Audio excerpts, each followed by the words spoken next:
Mi corazón te canta, mi alma te anhela con todas mis fuerzas. Te amo, roca eterna, tú eres mi esperanza, mi gloria, mi fuerza. En valles de sombra te cuidas, eres lumbrera. Tú eres fiel, no me dejarás. De la muerte y me levantarás. En tu palabra puedo confiar. Tú eres fiel, no me dejarás. De la muerte y me levantarás. En tu palabra puedo confiar. Eres fiel.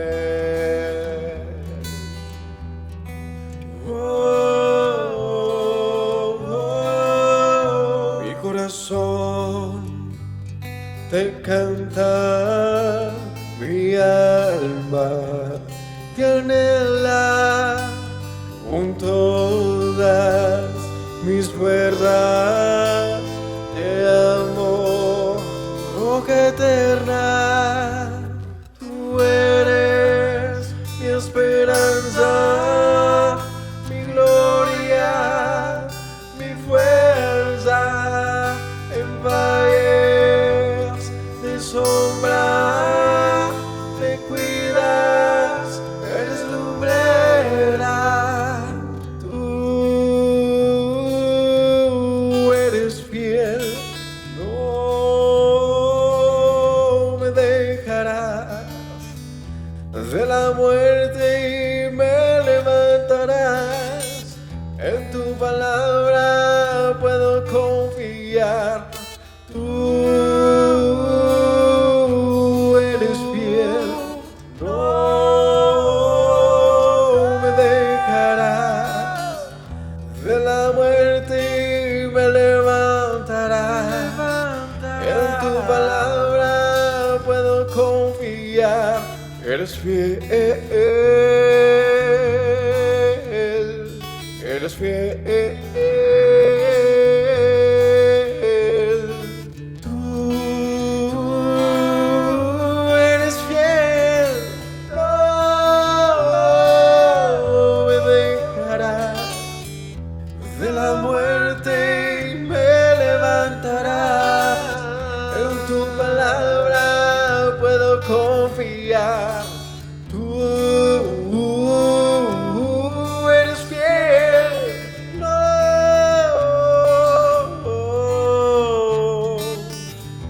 de la muerte me levantarás. En tu palabra puedo confiar. Tú no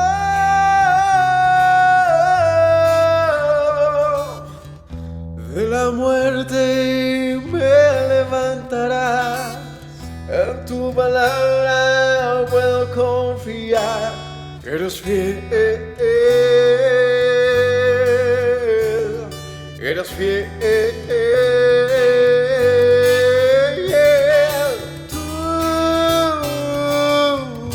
eres fiel, no me dejarás. De la muerte me levantarás.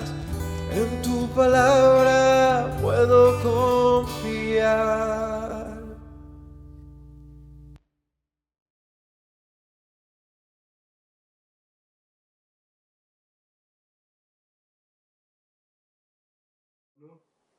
Shalom para todos mis hermanos, Yahweh los bendiga, bienvenidos a una enseñanza más de Día de Reposo, con hoy viernes una enseñanza del libro de los Salmos. Como siempre pueden encontrar en nuestro canal la lista de reproducción, donde están verso a verso, capítulo a capítulo, y vamos en el capítulo 105, hemos avanzado bastante, así que, bueno, que el Señor nos bendiga y nos hable hoy al corazón. Vamos a orar. Padre Celestial, disponemos de este momento en tu presencia, rogándote que nos hables, que nos enseñes, que este día de reposo sea lleno de tu gracia sobre nosotros. Ten piedad, Señor, de todos los que hoy, en este momento, te invocan en medio de las dificultades, de las pruebas, de los problemas, Señor, de las guerras, de la violencia, de todo lo, Señor, que sufre esta tierra, Señor, y la gente en general.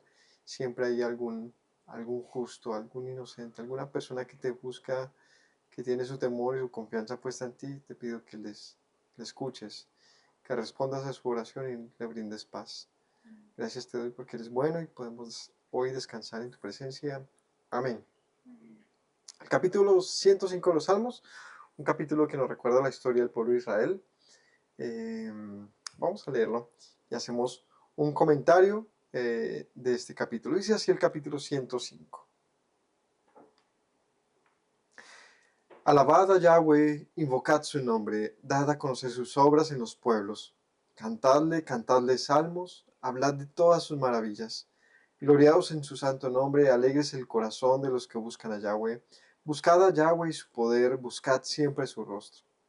Acordaos de las maravillas que él ha hecho, de sus prodigios, de los juicios de su boca. Oh vosotros, descendencia de Abraham, su siervo, hijos de Jacob, sus escogidos. Él es Yahweh, nuestro Dios. En toda la tierra están sus juicios. Se acordó para siempre de su pacto, de la palabra que mandó para 1000 generaciones, la cual concertó con Abraham. Su juramento a Isaac lo estableció a Jacob por decreto, a Israel por pacto sempiterno, diciendo: a ti te daré la tierra de Canaán, como posesión de tu heredad. Cuando ellos eran pocos en número y forasteros en ella, y andaban de nación en nación, de un reino a otro reino, no consintió que nadie los agraviase, y por causa de ellos castigó a los reyes. No toquéis, dijo, a mis ungidos, ni hagáis mal a mis profetas. Trajo hambre sobre la tierra y quebrantó todo sustento de pan. Envió un varón delante de ellos, a José, que fue vendido por siervo, y afligieron sus pies con grillos. En cárcel fue puesta su persona, hasta la hora que se cumplió su palabra. El dicho de Yahweh le probó. Envió el rey y le soltó. El Señor de los pueblos le dejó ir libre, lo puso por señor de su casa y por gobernador de todas sus posesiones, para que reprimiera a sus grandes como él quisiese, a sus ancianos enseñara sabiduría. Después entró Israel en Egipto y Jacob moró en la tierra de Cam. Multiplicó su pueblo en gran manera, lo hizo más fuerte que sus enemigos, cambió el corazón de ellos para que aborreciesen a su pueblo, para que contra sus siervos pensasen mal. Envió a su siervo Moisés y a Aarón, al cual escogió. Puso en ellos las palabras de sus señales, los prodigios en la tierra de Cam. Envió tinieblas que lo oscurecieron todo. No fueron rebeldes a su palabra. Volvió sus aguas en sangre y mató sus peces. Su tierra produjo ranas, hasta en las cámaras de los reyes. Habló y vinieron enjambres de moscas, piojos y en todos sus términos. Les dio granizo por lluvia y llamas de fuego en su tierra. Destrozó sus viñas y sus higueras. Quebró los árboles de su territorio. Habló y vinieron langostas y pulgón sin número. Comieron toda la hierba de su país. Devoraron el fruto de su tierra. Hirió de muerte a todos los primogénitos en su tierra, las primicias de toda su fuerza. Los sacó con plata y oro, y no hubo en sus tribus enfermo. Egipto se alegró de que salieran, porque su terror había caído sobre ellos. Extendió una nube por cubierta y fuego para alumbrar la noche. Pidieron, e hizo venir codornices, los sacó del pan del cielo. Los sació de pan del cielo. Abrió la peña, fluyeron aguas, corrieron por los sequedales como un río, porque se acordó de su santa palabra de Abraham, su siervo. Sacó a su pueblo con gozo, con júbilo a sus escogidos. Les dio las tierras de las naciones, las labores de los pueblos heredaron, para que guardasen sus estatutos y cumpliesen sus leyes. Aleluya. Bueno, capítulo 105, como bien vemos, es uno de esos capítulos que nos recuentan la historia una y otra vez de nuestro pueblo. Y está completamente, digamos que conectado con el capítulo 106.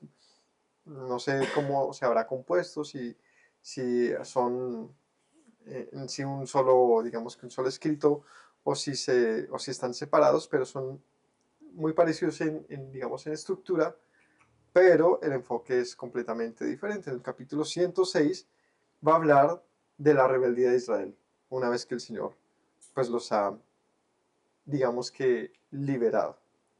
Entonces, vamos digamos que recordar, hacer un recuento de lo que acontece en la historia y vamos a ver qué pasa posteriormente con este mismo pueblo, ¿no? ¿Qué pasa? ¿Cómo arranca? Del 1 al 6. Alabad a Yahweh, invocad su nombre y dad a conocer sus obras en los pueblos, cantadle con salmos, hablad de todas sus maravillas, gloriados en su santo nombre. Alegres el corazón de los que buscan a Yahweh.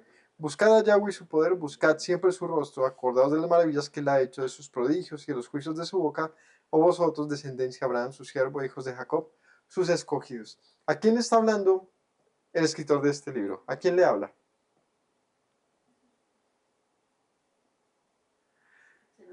A los hijos de Abraham, a los hijos de Jacob, sus escogidos. ¿A quién le está hablando? Al pueblo. ¿A qué pueblo? Al que tiene en su historia, su propia historia, pues las historias de las maravillas del Señor. ¿Qué es lo que nos invita a hacer el salmista? Que contemos, que recordemos, que veamos las maravillas del Señor y encontremos en ella consuelo y alegría. Que invoquemos el nombre del Señor y demos a conocer al mundo las obras del Señor. Es muy interesante. Pero para la época que sea que se haya escrito esto, ya había pasado mucho tiempo pues de lo que se está narrando, ¿no? De los hijos de Abraham, de la estadía en Egipto, del paso por las plagas que tuvieron lugar en Egipto y cómo fue esa salida gloriosa del pueblo de Israel de en medio de una situación que parecía imposible. Y ha pasado mucho tiempo y el salmista aquí habla de ello y recuenta. ¿Qué hace? Recuenta. ¿Qué es recontar? Volver a hablar. Hablarlo muchas veces, ¿no? Hacerlo y hacerlo y hacerlo. La verdad es que si hemos prestado atención en los salmos, hay varios recuentos de la historia de nuestro pueblo. Y no solamente en los salmos, en varios libros de la Biblia, en diferentes épocas, por diferentes autores, se hace este ejercicio constantemente. Recordar, ¿no? No hace falta ir muy lejos, pero va a ser una constante en toda la escritura. Recordamos, no sé, los profetas, los apóstoles, incluso el mismo Mesías, siempre se nos está hablando una y otra vez de la historia, de lo que aconteció con ese pueblo. ¿Por qué contar tantas veces esta historia? ¿Qué es ese? ¿Cuál es el sentido de tener que recordar, contar una y otra vez esta historia? ¿Con qué propósito se hace? Para no olvidar. ¿Qué otra razón? Para que los otros, los que no han conocido, pues se enteren, se sepa. ¿Qué otra? ¿Ah? Para que Dios sea conocido. O sea, digamos que el sentido de contar estas historias, y en lo particular esta, la de la salida del pueblo de Israel de Egipto, tiene un lugar muy especial en la memoria del pueblo de Israel. Entre otras razones porque el Señor lo ordenó así, ¿no? Por ejemplo, la Pascua, el Pesaj y varias celebraciones bíblicas están completamente relacionadas con ese momento. Háganlo así para que cuando sus hijos pregunten, ustedes les digan, ¿cierto? Porque así el Señor nos hizo habitar, porque así hizo el Señor, porque así hizo el Señor. Siempre está esta constante de generar una cultura y una identidad en torno a un pasado, a una experiencia en el pasado. Una experiencia, digamos que muy singular e inigualable. Es única, es una singularidad y que hasta el día de hoy seguimos contando, contando y contando. Y aquí estoy una vez más releyendo. Cada Semana Santa en algunos canales muestran allí unos videos antiguos, otros ya animaciones modernas, pero es interesante que hasta el día de hoy se sigue recontando la historia de Egipto y la historia de nuestro pueblo y su paso por allá, a Moisés abriendo las aguas. Es tan cotidiano el conocimiento de eso que pues hasta se convierte en instrumento de ¿cómo se dice? De inspiración incluso para otras películas, ¿no? Muchos de estos eventos. Pero sin duda es un conocimiento que es público y es muy conocido. Y dice el salmista, alabemos a Dios por eso, contemos, alegrémonos y recordemos sus prodigios, sus juicios y lo que Dios hizo. Entonces, todos los que han estado juiciosos acompañándonos en el verso a verso de la escritura, de pronto hemos estado bien claros de estas historias, ¿cierto? Pero hay gente que de pronto no las conozca. Este capítulo voy a leerlo como si contara por primera vez esta historia. Versículo 6. Oh vosotros, descendencia de Abraham, su siervo, hijos de Jacob, sus escogidos. Ustedes, hijos de Abraham y de Jacob, cuenten esto, recuérdenlo, ¿no? ¿Quién es Abraham y quién es Jacob? Bueno, como digo, vamos a hacer un video como muy, pues como esto, muy recordatorio y por lo tanto como contando por primera vez qué pasó. Bueno, Abraham es un hombre de mucho tiempo, de antaño, a quien el Señor le ordenó salir de una situación, de un contexto, de una población, de una comunidad donde tenía su familia, donde tenía pues su vida, muy alejado de una tierra donde llegaría. A ese lugar, Ur de los Caldeos en Mesopotamia, el Señor lo termina llevando a otro lugar con una promesa de una tierra prometida. Una promesa que trascendería a sus hijos, a sus descendientes, hasta 1000 generaciones, hasta el final. Y por lo tanto, Abraham se convierte en un símbolo eterno de las promesas de Dios perpetuas, las promesas que no caducan, que son fieles.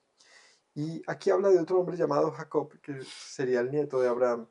Es la razón de que hable de Abraham y de Jacob así como tan de tajo y no hablar de sus otros hijos.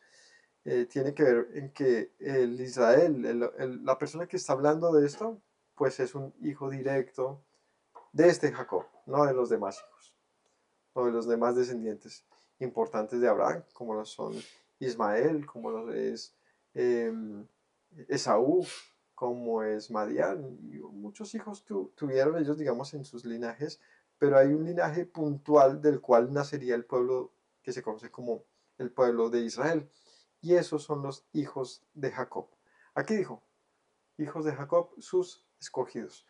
Es un énfasis a, sepamos quiénes somos. Somos los hijos del pueblo que Dios escogió. Así que contemos. Nos está encargando una responsabilidad. ¿De quién es la responsabilidad de contar lo que fue? Ah, la responsabilidad no es de alguien ajeno. La responsabilidad es de alguien que dice, son las historias de mi pueblo. Es decir, de un pueblo que logra identificarse en todo eso, de un pueblo que ve todo ello y se ve allí reflejado, un pueblo que digamos que no es como que ve esto de lejos, sino dice, es mi historia. La puede contar y aquí dice, contémosla, ¿no? O sea, es nuestra. Cualquiera diría, no, pues usted es colombiano, usted qué se va a meter ahí, usted no es judío, etc. Para todos los que de repente lo perciben de esa manera, es importante aclarar que la identidad del pueblo de Israel trasciende mucho más allá, pero lejanamente, de una identidad nacional, de una identidad religiosa, de una identidad incluso cultural o de sangre. El concepto del pueblo de Israel es algo muy global, muy global. Y eso, entenderlo, descubrirlo, es necesario revisar toda la Biblia. ¿Cómo es posible esto, ¿no? Cómo la identidad del pueblo de Dios es algo que el Señor ha brindado para que el mundo pueda llegar a ello. Es decir, leer la Biblia como una carta ajena hasta que te das cuenta que también hablaba a ti, ¿no? Hasta que te das cuenta que eres parte de ello. Entonces dices, también soy hijo de Jacob, escogido de Dios. Y entonces, ¿qué historia va a contar? Bueno, desde el 7 en adelante, Él es Yahweh nuestro Dios, en toda la tierra están sus juicios, se acordó para siempre de su pacto, la palabra que mandó para 1000 generaciones, que concertó con Abraham de su juramento Isaac, lo estableció a Jacob por decreto, a Israel por pacto sempiterno. Aquí está resumiendo lo que les mencioné. Entonces dice, Yahweh, el Dios de toda la tierra, tiene un pacto fiel, constante, inquebrantable, del linaje de Abraham, Isaac y Jacob, padre, hijo y nieto. Ese linaje. Un pacto eterno. ¿Qué sentido tiene insistir en que hay un pacto eterno con Israel? La necesidad de proclamar esto una y otra vez, aunque en muchos casos se ha desvirtuado al punto de generar como estereotipos y de generar como, a ver, un tipo de superioridad en muchas comunidades. Esto simplemente se transforma en otra cosa. Aquí lo que intenta hacer el escritor es recordarnos y hacernos saber, que no se nos olvide, que hay un pacto de Dios con nosotros que es fiel. Es decir, que no podemos menospreciar eso, que menospreciarlo es perecer. Cuando olvidas que tienes, es como, no sé, alguien que decide vivir en la calle porque nunca se enteró, porque no supo que tenía una herencia. ¿Qué tal si se hubiera enterado? ¿No? La vida le hubiese cambiado. La pregunta es por qué nadie le contó. Una cosa es rechazar la herencia, otra cosa es que nadie se lo cuente a uno. El conocimiento de las promesas de Dios es algo para contar, porque quizás haya alguien que no lo rechace y lo valore y deje de ser un muerto y viva para Dios. Entonces, un pacto concertado con Abraham, juramentado con Isaac, establecido por Jacob como un pacto sempiterno, o sea, para siempre. ¿Qué pacto? ¿Cuál es el pacto del cual va a ser enfoque aquí? El pacto, dice en el versículo 11, a ti te daré la tierra de Canaán como porción de tu heredad. Cuando ellos eran pocos en número y forasteros en ella y andaban de nación en nación, de un reino a otro pueblo, no consintió que nadie los agraviase y por causa de ellos castigó a reyes y les dijo, no toquen, dijo, a mis ungidos ni hagan mal a mis profetas. ¿Cuál es entonces el pacto? Que aquí el escritor dice, este es el pacto que Dios concertó exclusivamente con Abraham y por el linaje particular de Isaac y Jacob. ¿Cuál es ese pacto? La tierra de Canaán, la posesión de la tierra de Canaán como heredad suya. Ese es un pacto por la línea de Jacob, llamémoslo así, o sea, no le pertenece a nadie más y es algo que este escritor le está diciendo a su pueblo, no olviden que esa tierra Dios nos la dio, que Dios es fiel y que hay un pacto eterno dado desde Abraham, nuestro ancestro, diría, ¿no? Que viajó de lejos hasta este lugar y el pacto fue juramentado con su hijo y el pacto fue corroborado, fue establecido con su nieto Isaac, Jacob y con sus descendientes. ¿Cuál pacto? A ti te daré esta tierra como posesión tuya, como porción de tu heredad. La tierra prometida. Este es un tema de mucho conflicto. Siempre lo ha sido, ¿no? La tierra prometida es una tierra, digamos que, en la cual ha sido difícil que se respire paz. Siempre ha estado en un entorno conflictivo, no solamente eh, en algún periodo particular, sino más bien creo que en todas las épocas ha habido una gran, digamos que, dificultad para poder habitar libre y tranquilamente en esa tierra. Y han habido muchos pueblos intentando tomar aquel terreno, por mil razones, no necesariamente, digamos que las razones se han mutado y han sido muy diferentes, pero siempre ha sido una tierra que ha tratado de ser conquistada, como cualquier lugar del mundo. O sea, la verdad es que si uno ve la historia de cualquier pedazo de tierra, toda ha pasado por una historia de conquistas, la que sea. Si no me cree, piense en su propio país y lea su propia historia y se da cuenta que fue conquistado por tribus inicialmente, y entre ellas tenían conflictos y se repartieron las tierras, luego vendrían europeos seguramente, y luego de las mismas criollos o personas que se formaron dentro de estas tierras, ellos se empezaron a desplazar, y luego aquí en Colombia, por la violencia, por la cocaína, por los gobiernos, por lo que sea, se ha desplazado gente de su lugar, se les ha puesto otros nombres, se le ha cambiado de dueño. Por la tierra siempre se ha habido como conflicto, ¿no? ¿Qué es lo particular de la tierra de Israel? Quizás la razón, una de las razones, más bien, que lo haga tan singular es que es la historia de ese terreno es quizás la más conocida del mundo. O sea, es curioso, pero cuéntame otra historia similar. Si quieres hablar de su país. Pueden haber cualquier cantidad de historias parecidas. Por ejemplo, no sé, en el Líbano. En el Líbano pasaron los cananeos, los sirios, los asirios, los griegos, se establecieron con Alejandro Magno, él puso allí puestos de mando, los romanos, eh, los otomanos, cualquier cantidad de pueblos han pasado por cualquiera de todos los pueblos de la región, o sea, no solamente en Israel, todos los pueblos han pasado por muchos conflictos. Pero ¿cuál es el meollo entonces con Israel?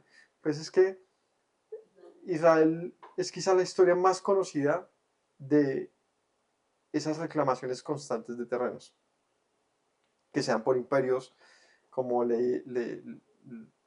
leíamos, no recuerdo usted, de pronto lo leyó el compadre o lo oí, no, lo oí, que pongo la Biblia a escucharla ahí en el celular, y estaba hablando en Isaías, donde se hablaba que el rey, eh, ¿cómo es que se llama? El Bal, Balsa- Balsasar, Belsasar, Belsasar, Baltasar, Gaspar, se me olvidó el nombre de él. Bueno, que mandó, y es del tema de, del reino babilónico, que ordenó que fueran y reclamaran esa tierra. Y él empezó a asustar a los hebreos, a decirle váyanse porque pues ninguna nación ha podido con nosotros. Y trataban de intimidarlos y hablaban en hebreo, y los hebreos decían, no, no hable tan duro que la gente va a escuchar. Y decía, esa es la idea, que el mundo sepa y no sean engañados por su rey diciendo que Dios los va a salvar. No, sino que ningún Dios ha podido contra pues, el poder de Babilonia. Y era ese asunto de querer conquistar y expandir lo que llaman imperialismo, que pues chistoso, pero pues hoy en día sigue pasando. Y ves a Rusia con Ucrania, a Trump diciendo que quiere tomar por la fuerza si es necesario el canal de Panamá nuevamente, Groenlandia. Cosas que ni sé, en serio, pueden pasar. Todo el tiempo pasa esto, y pues Panamá era de Colombia. O sea, hay movimiento constante, ¿no? Esto es como lava en un volcán. A veces parece que está muy quieta, y de repente tú te asomas, tiras una piedra y reactivas todo el proceso. Y empieza a bullir todo, porque nunca se solidificó, él siempre ha estado... Así es el cuento, ¿no? Es difícil, porque nuestra poca capacidad de observación, que está limitada a nuestra vida, que son poquitos años, no sé, y aún así pasan muchos eventos en ello, no tiene comparación cuando lo estiras a siglos, ¿no? Es que en siglos han pasado muchas cosas. A veces uno piensa que no pasa nada, no, han pasado muchas cosas.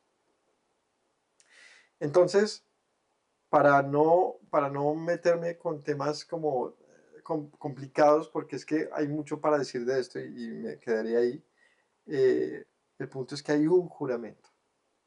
Y ese juramento de Dios acerca de una descendencia en particular hace que esta tierra entre en un conflicto mayor, porque es como si tuviese, como que pareciera imposible de apropiarse de ese terreno, porque siempre va a tener el dueño original diciendo eso es mío. Y el otro va a decir, sí, pero pues de mala, yo se lo gané. Pero pasa el tiempo y como que regresa y dice, sí, pero es mío. O sea, como que es una cuestión así, ¿no?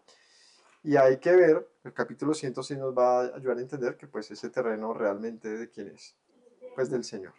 Significa que Israel también, aunque se le ha prometido el terreno, puede habitar ahí bajo ciertas condiciones. Es decir, es una tierra que tiene una promesa, no porque sea necesariamente especial, no sé, en un tema de atributos geográficos. Hay muchas tierras hermosas en este mundo, seguramente más bonitas. Quizás, ¿no? Suena raro, pero pues normal. Hay lugares muy biodiversos, hay lugares con mucha, no sé cómo decirlo, con muchas riquezas y ese es el punto de medida. Así que no ese es el punto de medida. El punto es que es una tierra especial porque Dios decidió poner ella su nombre. Y eso la hace única. Única. Y todo el mundo quiere reclamársela, pero se nos olvida que hay unas condiciones para habitar en ella. Y esas condiciones hacen que quien sea que esté hospedándose en esa tierra, incluyendo al pueblo de Israel, termine siendo muchas veces solamente un huésped pasajero. Y es la razón de por qué la tierra de Israel ha sido como un hotel. Ha entrado y pasado cualquier cantidad de pueblos, incluyendo el mismo pueblo de Israel. Entran y salen, y entran y salen, y entran y salen. ¿Y cuál es la dificultad de poderse establecer allí? Es que Dios ha establecido allí su nombre. Y para que alguien pueda cohabitar con el nombre del Señor, ¿requiere qué? Santidad. Y bueno, eso es otro asunto. El caso es que aún y a pesar de todo eso, siguen firme. Es un pacto, como aquí mencionó, sempiterno, o sea, para siempre. Que esa tierra tiene un dueño, ha sido asignada más bien a un pueblo en particular, a un pueblo que tiene la capacidad de ver a su Dios, invocar su nombre, contar sus maravillas, alabarlo, invocarlo y descansar en él. Es para ese pueblo. Porque aquí dice, cuando eran en pocos en número, forasteros en la tierra, andaban de nación en nación, reino a otro pueblo, no consintió que nadie los agraviase por causa de ellos, castigó a reyes y dijo, no, no los toquen, dijo a mis ungidos, ni hagan mal a mis profetas. ¿A quién se refiere esto? ¿De qué momento está hablando? Entonces está hablando de Abraham, Isaac y Jacob, ¿cierto? Él empieza a contar ahora de una manera cronológica los eventos. ¿En qué momento de Abraham, Isaac y Jacob ellos pasaron por reinos y pueblos y dice que le dijo a los reyes que nadie los agravie, no toquen a mis ungidos ni hagan mal a mis profetas? ¿En qué momento pasa esto?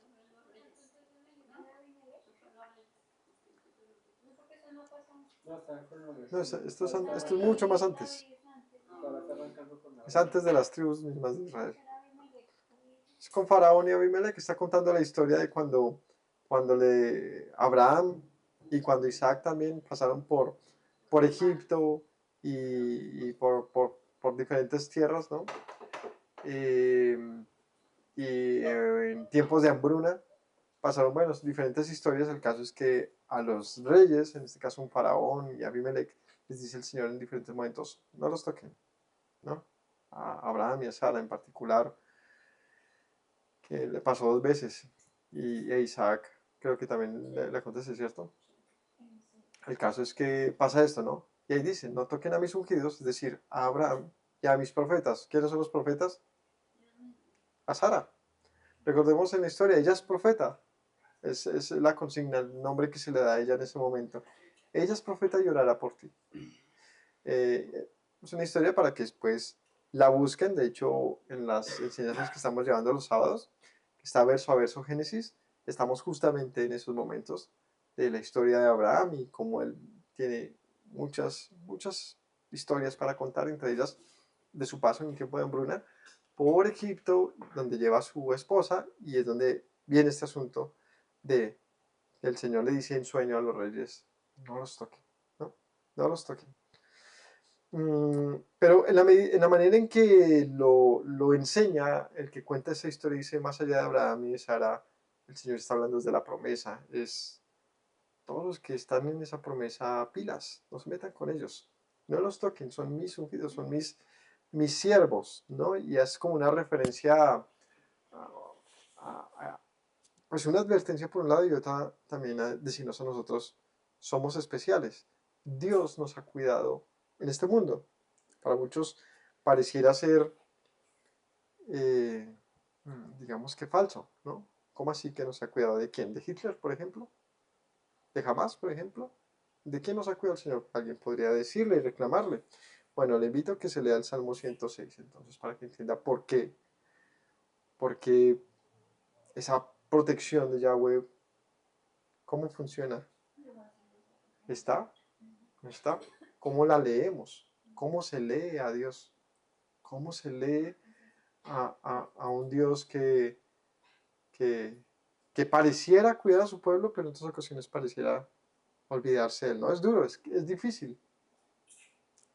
Pero le aseguro que con una lectura crítica y juiciosa de la historia del pueblo se entiende las cosas que pasan, se entienden el porqué de muchas. Y solo nos deja un camino: callarnos, reservarnos nuestros juicios contra Dios y decir, como decía el profeta Daniel: nuestra es la vergüenza y la confusión de rostro.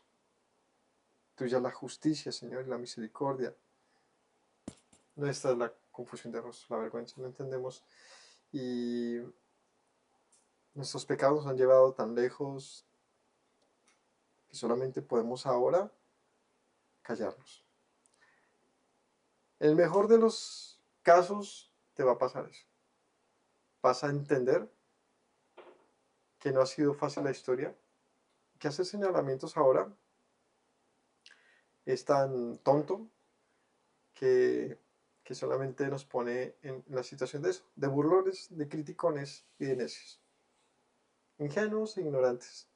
No, cuando uno va a hacer una crítica hacia cualquier pueblo, y esto es para cualquier situación, pero por supuesto también, y en este caso al pueblo de Israel, debe hacerse bajo un pleno conocimiento, para algún propósito, para algún beneficio, pero estar señalando, diciendo cosas a la loca es ignorancia. Y es una falta de respeto no solamente con el Señor, sino también con la historia misma. Es como, no sé, como pensar que como cuando dicen que el pobre es pobre porque quiere. Es como, espere, cállese un momentico y viva como él, a ver qué tan fácil es levantarse, ¿no? Es decir, hasta que uno no viene de una familia pobre, o no ha estado en una situación y se da cuenta lo que cuesta, pues seguramente uno no sale con esos comentarios. Es, no sé, como para hacer una idea. Pero algo así ya acontece con el pueblo de Israel, con la Biblia. Se crean muchos estereotipos demasiado falsos y demasiado, o sea, que ponen al que juzga en un estado de ignorancia que da vergüenza. Así que al que quiera hablar acerca de esto sin conocimiento, pues es mejor que se lo piense, porque ¿qué propósito tiene? Solamente la discusión. Lo mejor que podemos hacer, si es que queremos hablar de un asunto, es conocerlo, conocerlo, conocerlo. Por eso, aquí el mismo salmista, sin pena, va a hablar de lo bueno y va a hablar de lo malo en el capítulo 106, a fin de que nosotros también sepamos nuestros errores, los errores de nuestro pueblo. ¿Para qué uno va a contar los errores? Cuando yo le hablo a mi hijo, el mayor, y yo le digo, ven, y te hablo un poquito de mi historia, me toca contarle mis cosas no tan chéveres, a fin de que él vea en mí un espejo y de alguna manera piense, no quiero hacerlo de mi papá. Y de alguna manera, esa es mi intención, que él vea que siempre hay una mejor manera de hacer las cosas, una manera correcta, una manera adecuada, que uno puede seguir los mismos pasos de cualquiera, pero lo más probable es que tenga el mismo final, ¿no?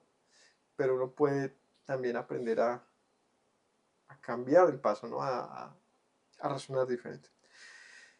Entonces, cuando estamos de la mano de las promesas de Dios, de sus palabras, de lo que Él ha dicho, de sus pactos, ¿sabe qué pasa? Que el Señor le dice al mundo, no me los toquen.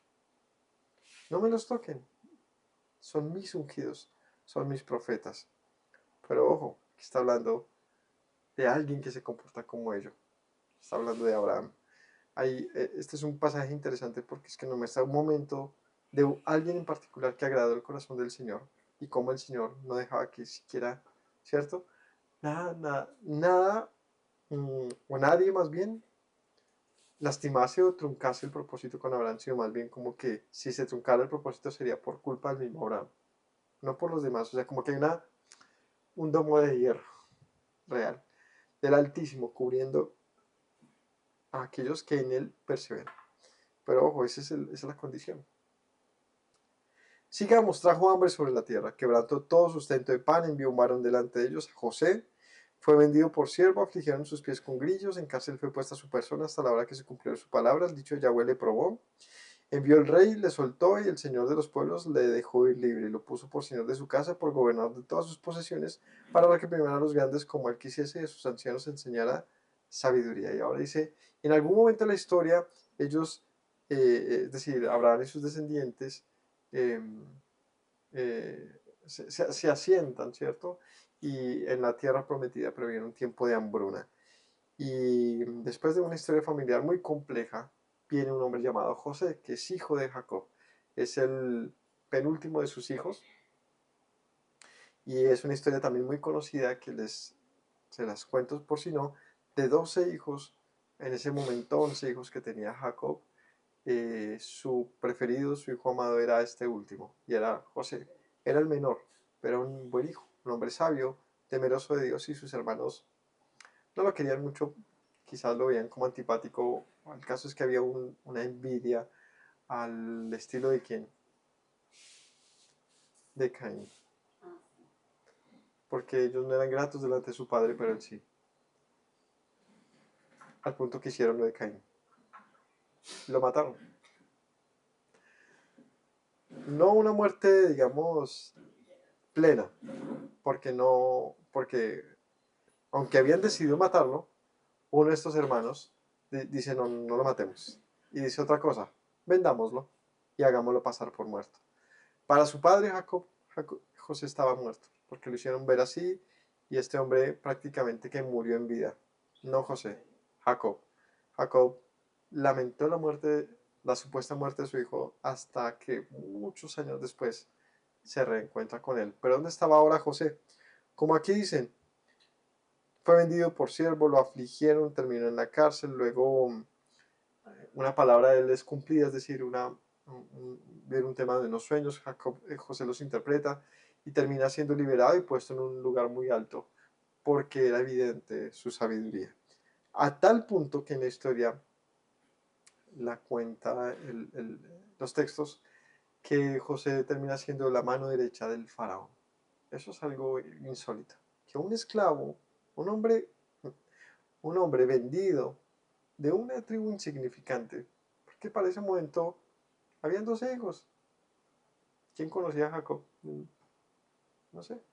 Pues seguramente, muy probablemente, hay que poner todo en términos de probabilidad, eran quizás desconocidos, era una comunidad pequeña de 12 hijos con algunos ya con esposas, otros ni siquiera, algunos quizás con hijos, otros quizás.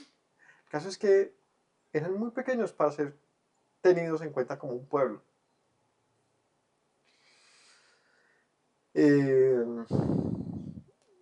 Ni siquiera el conocimiento de Isaac y de Abraham les precedía, porque recordemos que Jacob se va lejos y deja pues su heredad. Se va lejos y pasa muchos años, como 21 años, después regresa, pues él termina ya viviendo solo con sus hijos y lo que había, digamos que ganado, ¿cierto? Pero toda la fama, el conocimiento que tuvo Abraham y Isaac seguramente se dilató, se perdió mucho en esa movida de Jacob. Así que a Jacob no lo conocía nadie. Bueno, un hijo de él termina siendo vendido, esclavizado, termina en la cárcel y más adelante un hombre fiel, un hombre bueno, conforme al corazón de Dios. Lean las historias acerca de él. Fue un hombre muy sabio y que supo qué hacer en tiempos de crisis en el mundo, porque había una hambruna tal que los pueblos venían hasta Egipto a buscar algo de pan. El caso es que toda esta situación, que fue un periodo de 7 años de hambruna y 7 años de abundancia y 7 de hambruna, o sea, 7 años es demasiado, o sea, demasiado. 7 años es para Uy, no, no, no, es inimaginable. O sea, el año pasado hubo una temperatura tan alta, el año más caluroso de la historia. Hubo un récord. El año más caluroso de la historia. Recuerdo que no llovía y nosotros ya estamos medio preocupados. Aquí en el campo, y no en el campo, en la ciudad, en Bogotá, eso empezaron los racionamientos porque no, no sé, los estanques, ¿cómo se llama esto? Los embalses están muy secos ya. Difícil cuando todo te toma, como dicen por ahí, con los pantalones abajo, porque uno no imagina que va a llegar a hambruna en esta época. Pero cuando llega, da cierto miedito, ¿no? Y eso que no, nunca faltó ni el agua ni la comida, nada. ¿Cómo fue en otra época? Donde de verdad venía la hambruna y es que ríos secos, no o sea, sequía, la sequía que trae, pues que no hay cosechas, se mueren los animales, es el caos más terrible. ¿Qué empiezas a hacer? A vender tus posesiones, a vender tus hijos, a venderte a ti mismo, a ver cómo haces para vivir. ¿Y eso cuánto tiempo para eso? Con un año suficiente, que son 7 años. Una locura. ¿Sabe qué fue suficiente 7 años de hambruna? Para que José en su sabiduría comprara, bueno, primero unificara la nación egipcia, para que comprara todo el terreno egipcio, ya dejó de ser un terreno tribal o, si digamos que repartido, sino se convirtió de faraón. Centralizó todo, compró todos los terrenos y puso a la gente a tributar. En otras palabras, compró al pueblo. Eso pasa. ¿Y a fin de qué? Pues de salvarlos. Y toda la nación y todos los que vinieron de lejos en busca encontraron vida en Egipto. ¿Por qué? Porque José, un hombre muy sabio, administró todo ello. Por eso fue puesto en ese lugar. Porque el faraón vio en él que era un hombre capaz de encontrar una salida a un problema inmenso. Bueno, este José de él hay mucho que decir. Es tremendo y pronto vamos a llegar a los capítulos que tienen que ver con él. Así que si quieren saber de eso, pues en nuestro canal de YouTube, lista de reproducción, Génesis verso a verso. Y ahí seguramente pronto estaremos hablando de ello. Luego dice 23, después entró Israel en Egipto y Jacob moró en la tierra de Cam, multiplicó su pueblo en gran manera, lo hizo más fuerte que sus enemigos, cambió el corazón de ellos para que aborreciesen a su pueblo, para que contra sus siervos pensasen mal, y envió a su siervo Moisés y Aarón, al cual escogió, puso en ellos la palabra de sus señales y sus prodigios en la tierra de Cam, envió tinieblas para que oscurecieran todo, envió tinieblas para que lo oscurecieran todo. No fueron rebeldes a su palabra. Volvió sus aguas en sangre y mató sus peces. Su tierra produjo ranas, hasta las cámaras de los reyes. Habló y vinieron enjambres de moscas, piojos en todos sus términos. Les dio granizo por lluvia, llamas de fuego en su tierra, destrozó las viñas y sus higueras, quebró los árboles de su territorio. Habló y vinieron langostas, pulgón sin número, comieron toda la tierra, la hierba de su país, devoraron el fruto de su tierra, hirió de muerte a todos los primogénitos en su tierra, las primicias de toda su fuerza. Bueno, ahora viene otra gran historia y sin duda una muy importante, y es que a raíz de que José gobierna en Egipto, mano derecha del faraón, él se trae a su familia, se enseña a su papá, él se entera de que él estaba vivo, de que José estaba vivo, y trae a su familia que habitaba en Canaán en ese momento a Egipto, dado que la hambruna se iba a prolongar por mucho tiempo.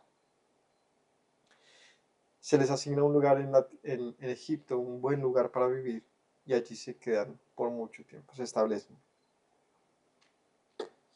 ¿Cuánto tiempo? Más de 400 años. Más de 400 años ellos se establecen en esa tierra. Es mucho tiempo. ¿Qué pasa en 400 años? Muchas historias.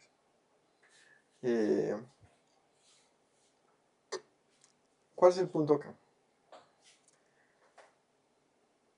Dice aquí que se multiplicó en gran manera este pueblo hebreo y se hizo más fuerte que sus enemigos. Aquí les llaman enemigos porque aunque en ese momento eran amigos, con el tiempo se volvieron en enemigos los egipcios. ¿Por qué?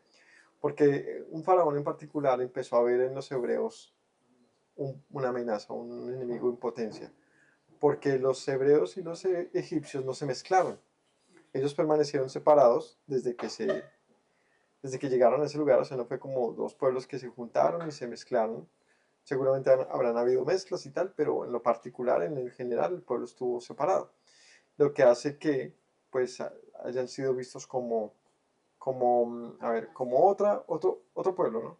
Un pueblo que se acomode en la tierra de Egipto y pues que en el futuro, si seguía creciendo de esa manera, pues podría tener implicaciones importantes en el poder egipcio y podría pues entonces tomar lo que le pertenece a los egipcios, pues según la lectura que hacía el faraón. Así que lo que hizo fue esclavizarlos. Cuando él vio que empezaron a crecer, los esclavizó y así seguramente si recordamos la orden de José, ¿qué era? ¿Cómo iban a sobrevivir todos los pueblos ahí? ¿Cómo iban a convivir? Tributando a Egipto. ¿En qué momento los hebreos pasan a ser esclavos? ¿No? Sí, pero digo, o sea, ¿por qué se cambian así las cosas? Bueno, porque es que ellos nunca fueron recibidos como egipcios. Y seguramente cualquier otro pueblo extranjero que se hubiese llegado allí, si no se asimilaba, terminaba siendo visto, pues digamos que no había ninguna responsabilidad con ellos. Por lo tanto, quieren vivir acá, pues a servir a Egipto.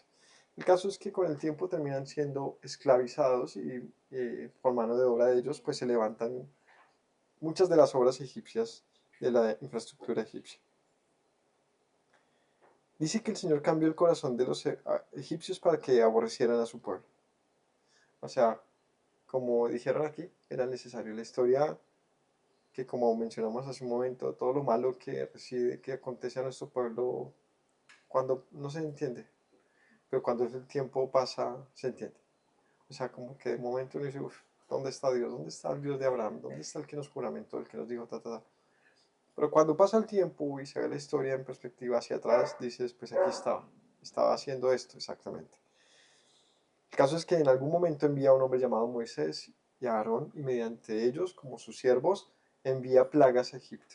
10 plagas terribles, donde devasta la nación. ¿Por qué hace esto Dios? Porque el Señor les dice una cosa al faraón, sin reclamos, en buena onda, como dicen por ahí. Deja ir a mi pueblo para que me sirva. No es tuyo, nunca lo fue. Tú los esclavizaste, pero ellos no son tu pueblo. Déjalo ir, es mi pueblo. Faraón se rehúsa, endurece su corazón y empieza a negociar con Moisés, pero a ser completamente insensato y no cumplir con sus pocas negociaciones. El caso es que esto trajo plaga tras plaga y señal tras señal. Y esto es lo que deja al descubierto el Dios de Abraham.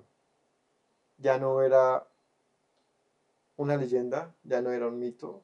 El Dios desconocido de Abraham, por primera vez en la historia, se estaba presentándoles cara a cara al pueblo y al mundo el Dios invisible. ¿Mediante qué? Grandes señales, grandes hechos. Mira lo que hizo Dios. Mira lo que hizo Dios. Y pone sus prodigios y señales en manos de Moisés y de Aarón y destroza la tierra de Egipto. ¿Por qué la destrozó? ¿Por qué tan malo Dios? No, espérese. Es que los egipcios, el faraón, se endureció y él prefería retener a los hebreos. Él prefería eso que ver morir su pueblo. O sea, podría dejar libre a su pueblo, podría haber protegido a su pueblo, pudo haber salvado a su propio pueblo, pero él prefirió la obstinación de no dejar ir a los hebreos.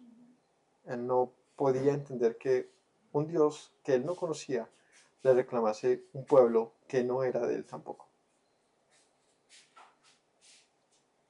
El caso es que esto llega plaga tras plaga, cada plaga peor, más dura. Si hablamos ahorita de hambruna, pues esto superaba a la hambruna, porque estas plagas destrozaron los terrenos, el agua, los ganados, trajo enfermedades, trajo úlceras, trajo la devastación de los campos, trajo terror, trajo fenómenos naturales espantosos. finalmente trajo la muerte de primogénitos. Y mediante esta muerte de primogénitos, dejando una señal clara acerca de esto, viene la liberación de Israel. Lo sacó de esa manera, una noche, mientras morían los egipcios. El Señor le dice al pueblo: ahora sal, porque Faraón te va a dejar ir. Alístense, prepárense. Y esa es la noche de Pascua. ¿Qué se celebra en Pascua? El recordatorio que una noche de esas, con apresurados, con miedo seguramente, el Señor rescató en un instante a una nación, porque ya era un pueblo muy grande, ahora sí era grandísimo. Un pueblo que se puede calcular fácilmente en unos 3, 4, 5 millones de personas. ¿Quién liberta 5 millones de personas? Parece falso. O sea, ¿cómo? No sé, piense ahorita en un régimen duro como Corea del Norte. Una persona no se puede salir de allá. Una. La matan. Es muy difícil sacar 5 millones de personas. Sin necesidad de hacer una guerra civil. Sin necesidad de que ellos sacaran sus espadas y matasen a algún egipcio. Nadie tuvo que hacer nada. Duro, ¿no? Pensar, no, duro no, sino como impresionante, difícil de pensar que algo así pasará. Pues el crédito por completo se le da a Dios. Dios libertó a su pueblo. Dios los sacó. Los sacó tanto así con plata y oro que no hubo, que cuando ellos salen los egipcios les decían: ¿sabe qué? Váyase, tome. Les daban oro y joyas y cosas. ¿Con qué propósito les daban eso? Para que no volviesen. No se les quedó nada. Dentro del baño, por favor, vaya y va 2 veces. Váyase ya. Le presto el mío. No hubo enfermo en sus tribus. Egipto se alegró de que salieran porque su terror había caído sobre ellos. Extendió una nube por cubierta y fuego para alumbrar de noche. Pidieron e hizo venir codornices, los sació de pan del cielo, abrió la peña y fluyeron aguas, corrieron por los sequedales como un río, porque se acordó de su santa palabra dada a Abraham, su siervo. Estos hechos se narran ya en Éxodo, y es cuando el pueblo sale. ¿Y qué pasó? Dice aquí, pues una vez cruzan el Mar Rojo, entran al desierto y allí empieza un montón de señales, ¿no? El Señor sobre ellos como una cubierta, como una nube que los cuidaba de día y de noche. Pidieron comida, el Señor les mandó codornices para que se saciaran de carne, llovió maná, todo el tiempo de su peregrinación, 40 años, 5 o 6 millones de personas comiendo maná del cielo. O sea, esta historia es de dónde, ¿no? Abrió la peña, una roca, una peña de una montaña, brotó agua para ellos cuando tenían sed, como un río. ¿Por qué? ¿Por qué pasaba esto? ¿Por qué estos milagros, estas señales como tan curiosas que tenemos que contar una y otra vez? Que no son parábolas, que no son mitología, que no son historias y fábulas vacías. Son historia. Son historia. ¿Por qué sabemos que es historia? Entre otras, porque estos escritores, una y otra vez, se encargaron de hacernos saber, de contar a los hijos y a los nietos una y otra vez. No olviden la historia de nosotros. Cómo Dios nos sacó. Y se cuenta una y otra vez esta historia. Se acordó Dios de su palabra que dio a Abraham y por eso lo salvó. No hay probabilidad de que tanta gente viva en un desierto por 40 años. Sin ser primeramente un pueblo, digamos, que adaptado a ese estilo de vida. Sino como errantes, nómadas en el desierto, y haber vivido solo fue posible porque Dios los cuidó. Les envió pan del cielo, agua de las rocas. Sacó a su pueblo con gozo, con júbilo a sus escogidos, les dio las tierras de las naciones y las labores de los pueblos se heredaron para que guardasen los estatutos y cumpliesen sus leyes. Aleluya. Y finalmente, ¿qué les entregó Dios? Como arrancó el Salmo. A ellos les dijo: a ti te daré la tierra de Canaán como posesión de tu heredad. Versículo 44. Les dio las tierras de las naciones o de los pueblos, es decir, la tierra de Canaán, las labores de los pueblos se heredaron, para que guardasen sus estatutos y cumpliesen sus leyes. Aleluya. ¿Con qué propósito les dio la tierra prometida? Y este es el punto clave. Para que guarden sus estatutos y leyes, porque todo lo que pasa en esos 40 años en el desierto es que Dios les da leyes y estatutos. Así que volvemos al punto inicial. Si el pueblo establecido en la tierra prometida no cumple este propósito de guardar las leyes y estatutos del Señor, la tierra siempre va a sufrir violencia, no va a tener paz y va a estar en un conflicto permanente.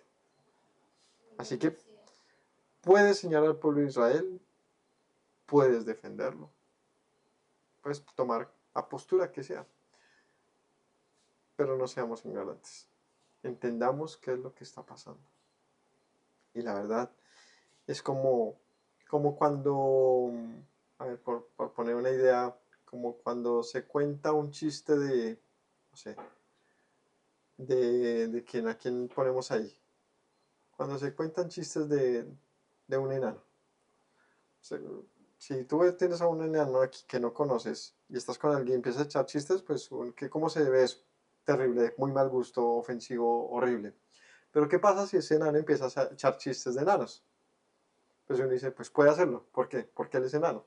Es decir, no está la ofensa, es sarcasmo y es tomarse una condición, pues aceptarla y vivir feliz así, ¿no? Cuando uno habla de su propio pueblo, desde el punto de vista yo soy parte del pueblo, como quien dice, se valen las críticas duras, las ofensas incluso. ¿Por qué? Porque está hablando a mí mismo. Es como cuando uno se mira en el espejo y dice, bien torcida esa nariz, ¿no? Hay cosas que alguien lo ve a usted y se le quede mirando y, ¿qué pasó? Es que usted tiene bien fea esa cara. Uno cómo lo recibe, como, cállese. Pero ¿qué pasa cuando tú eres honesto y te ves y dices, tengo estos errores, tengo que cambiar? Es completamente válido. Lo que es un error es no verlos. Y es decir, soy el más perfecto. Eso no se puede hacer. Es no permitirse corregir cosas. Lo que tampoco se puede hacer es matarse, lacerarse. Merezco morir porque estoy muy feo. No sé, en ese ejemplo. ¿No? Lo que hay que hacer es ver con sinceridad, con honestidad y corregir. Porque la tierra prometida ha sido entregada con un propósito, que el pueblo que viva allí sea luz. Si ese pueblo que está allí no es luz, y ojo, la luz es la ley, la Torá, que ese pueblo no anda conforme al camino perfecto del Señor, siempre esta tierra va a sufrir violencia, juicio, y el nombre del Señor no va a residir en ella, no va a estar presente.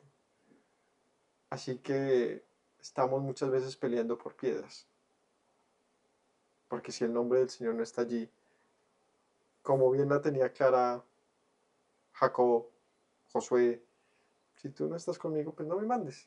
O sea, ¿para qué me voy a poner a pelear por una tierra? No. Si tú estás ahí, pues yo voy, ¿no? O sea, es como decirle, señores, pues por terrenos, pues es que hay muchos lugares hermosos en esta tierra, tú le hiciste toda, es tuya, o sea, no. El punto clave es, si tú estás conmigo, ese lugar es el más sagrado del universo. Pues si no estás, pues es un pedazo más de tierra. Para que el Señor resida en ese lugar tiene que haber un asunto, una cosa, santidad. Que el Señor traiga santidad a su pueblo. Está difícil la cosa.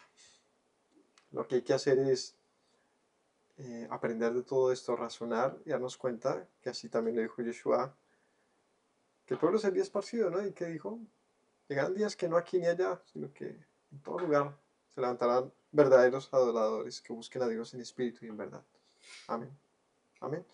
Que siempre y tanto estemos buscando al Señor y dándonos cuenta pues que es la historia nuestra, ¿no? Digo otra vez, es como cuando uno habla de su propio pueblo, cuando uno critica a sus propios compatriotas colombianos o la historia de uno no se ve mal, pero usted póngase a hablar de otro país, pues como que le van a decir, venga usted cállese, usted que está hablando de los mexicanos, de los venezolanos, de los españoles, no, mejor no se meta. Pero cuando es de uno mismo, uno, aunque muchas veces equivocado, pues como que es una autocrítica válida, ¿no? Así que yo, siendo parte de este pueblo de Israel, no nacido en Israel, pero mediante la fe, un hijo del Altísimo, porque guardo su palabra, porque le amo, porque creo en sus testimonios, veo la historia de mi pueblo Y como Daniel digo, es nuestra, Señor, la vergüenza y la confusión de rostro. Perdónanos. Ten misericordia de nuestro pueblo, Señor. Nuestros enemigos, quítalos.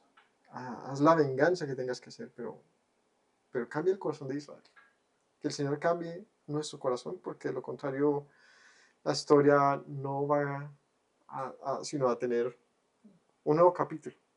Y muchas veces es como cuando es un libro aburrido, que es la misma historia repetida. Y la misma historia repetida no. Lo que esperamos, el asunto glorioso prometido por los profetas, por la Escritura, es vendrá un momento de la redención. Así que, bueno, que el Señor tenga compasión de todos nosotros. Capítulo 106 no se lo pueden perder, porque nos habla de qué pasa ahora, ¿no? Cuando el pueblo entra a la tierra prometida, y bueno, ¿qué sigue, no? Hay mucha historia de aquí para allá.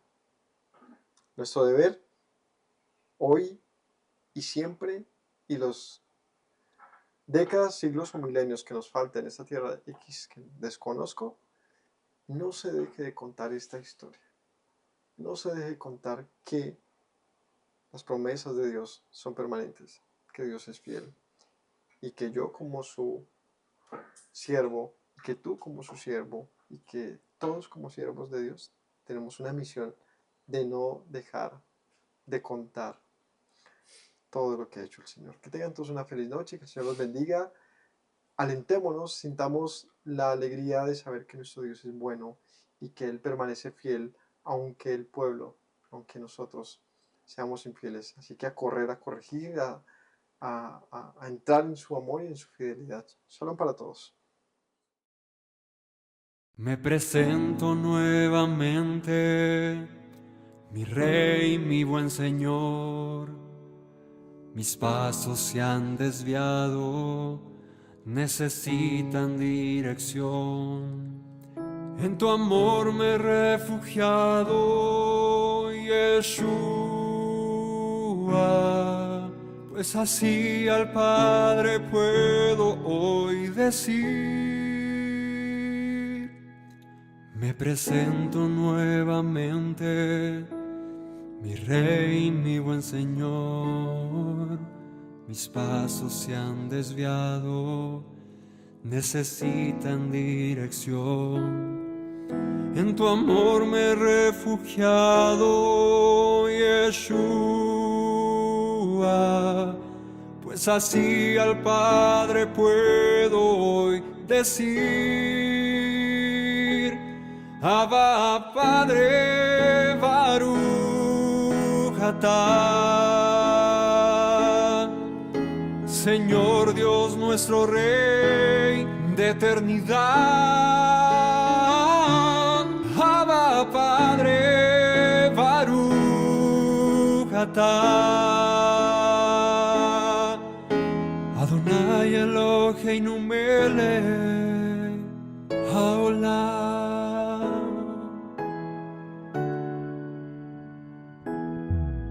Me presento nuevamente, mi Rey, mi buen Señor.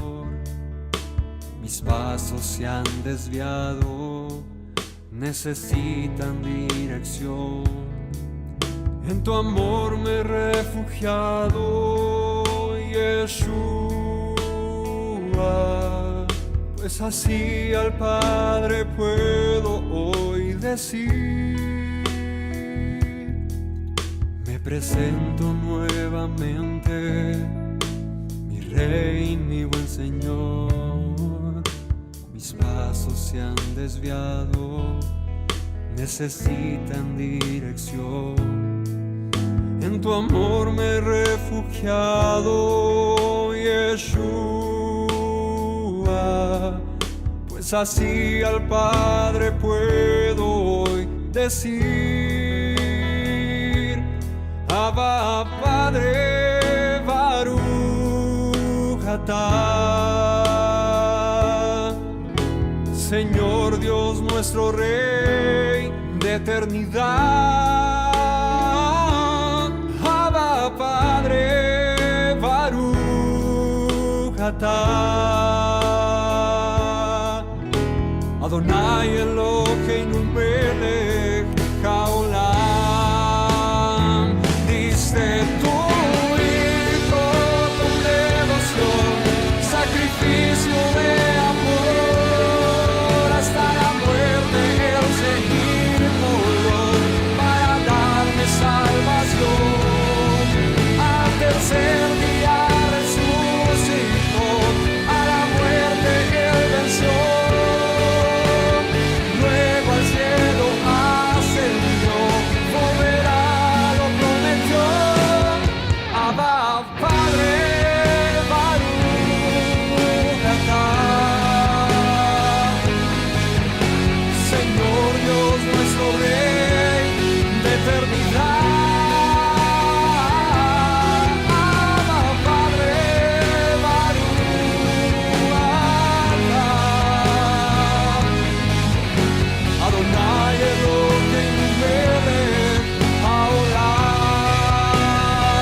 controlar.